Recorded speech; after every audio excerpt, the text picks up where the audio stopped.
வலைக்கும் வரஹ்மத்துல்லாஹி வபரகாத்துஹு. அன்னை உம்மு சலமா ரலியல்லாஹு அன்ஹா அவங்க இந்த ஹதீஸ் அறிவிப்பாங்க.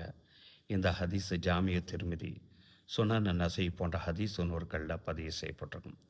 விரிவாக சஹீஹுல் புகாரியில் இந்த ஹதீஸு பதிவு செய்யப்பட்டிருக்கும். அதாவது அன்னை ஆயிஷா ரலியல்லாஹு அவர்களுடைய அறிவிப்பு பேரில் சஹீஹுல் புகாரியில் இந்த ஹதீஸு பதிவு செய்யப்பட்டிருக்கும். அன்னை உம்மு சலமா ரலியல்லாஹு அன்ஹா அவங்க சொல்கிறாங்க, மக்கா வெற்றி கொள்ளப்பட்ட அந்த வருஷம் அன்றைய தினம் உயிரோடு இருந்த ஒரே மகளான அன்னை ஃபாத்திமா ரலியல்லாஹு அன்ஹா அவர்களை ரசூலுல்லாஹ் அழைக்கிறாங்க.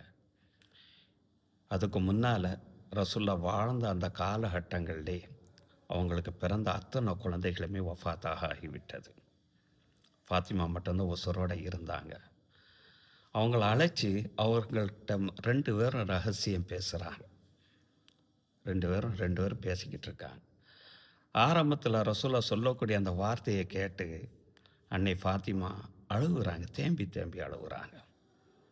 கொஞ்ச நேரத்தில் ஒரு ரகசியத்தை மறுபடி சொல்கிறாங்க. நபி ஸல்லல்லாஹு அலைஹி வஸல்லம் சிரிக்க ஆரம்பிச்சிட்டாங்க. இந்த நிகழ்வு எங்களுக்கு ஒரு அபூர்வமாக இருந்தது.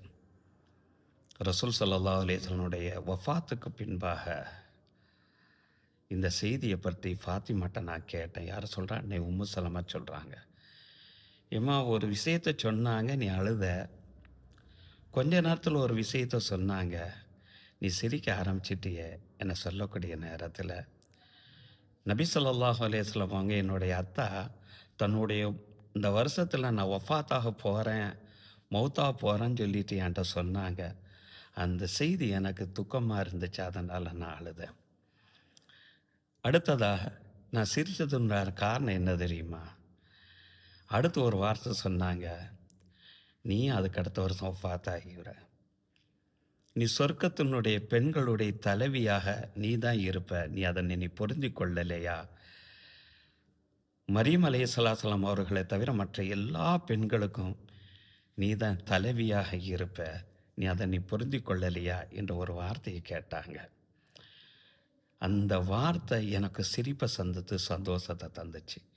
ஏன் சிரிக்கிறாங்கன்னு சொன்னால், இறந்ததற்கு பின்னால் சொர்க்கத்துக்கு போகிறது ஒரு விஷயம், சொர்க்கத்தினுடைய பெண்களுக்கெல்லாம் தலைவியாக இருக்கிறது என்று சொன்னால், அந்த சொர்க்கத்துக்கு நம்ம நுழைந்தா தானே அங்கே இருக்கக்கூடிய பெண்களுக்கெல்லாம் தலைவியாக ஆக முடியும்.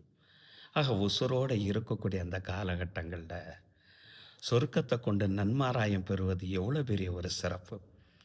எப்படிப்பட்ட ஒரு புண்ணியமான வாழ்க்கை வாழ்ந்திருந்தால் இந்த உலகத்தில் அவர்கள் அந்த சிறப்பை பெற்றிருப்பார்கள். அதுதான் அன்னை ஃபாத்திமா அவர்கள் சிரித்தார்கள்.